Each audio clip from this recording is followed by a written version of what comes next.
peanut butter balls. In the bowl, I have 1 2/3 cup of Jiff creamy peanut butter.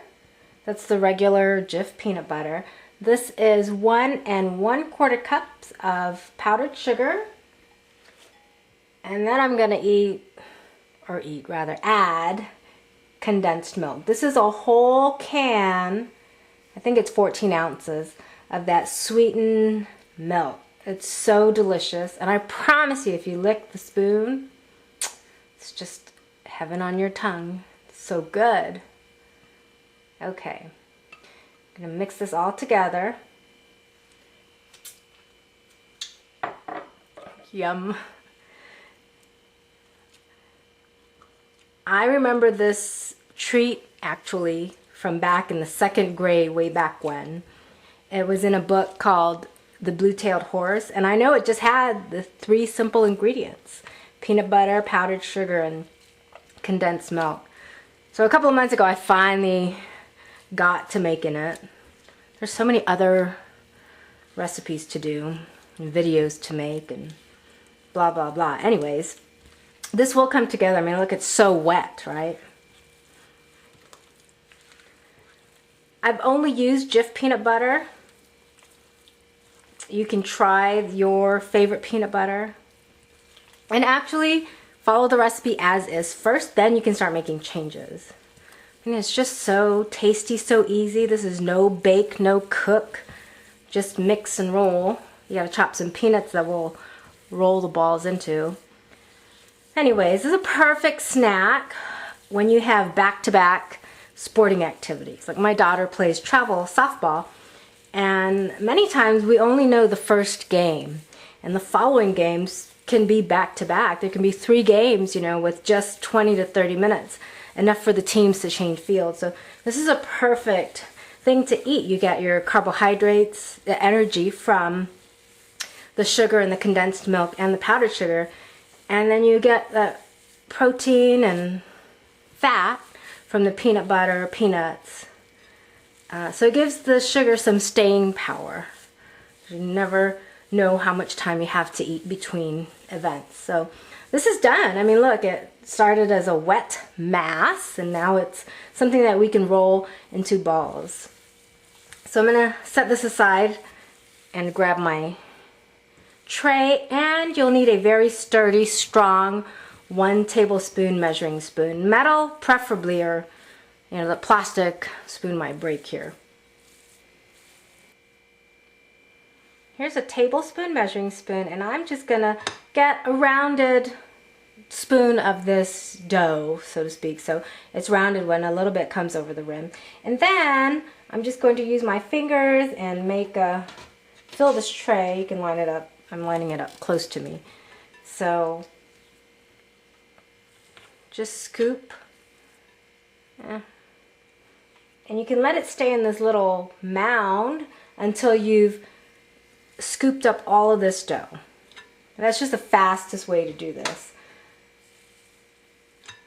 And once we're done, we're going to roll each mound into a ball, and then roll that ball in some chopped peanuts.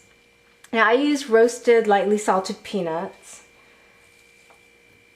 And I wouldn't recommend using the unsalted peanuts. It needs a little bit of flavor. The sugar in here is a nice contrast to the lightly salted peanuts. I wouldn't use full salt, regular peanuts, but something with less salt than normal salted peanuts.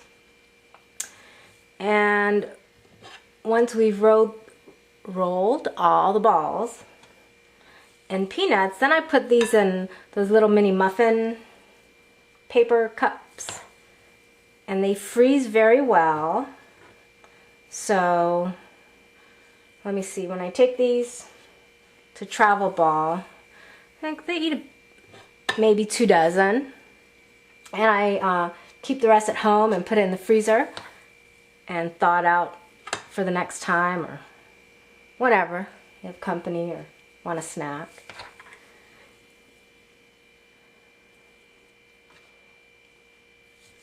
Now I prefer to eat just the natural type of peanut butter. There's peanuts and salt, but that The consistency is not the same as Jiff, so I'm not sure how well natural type of peanut butters or other nut butters will do.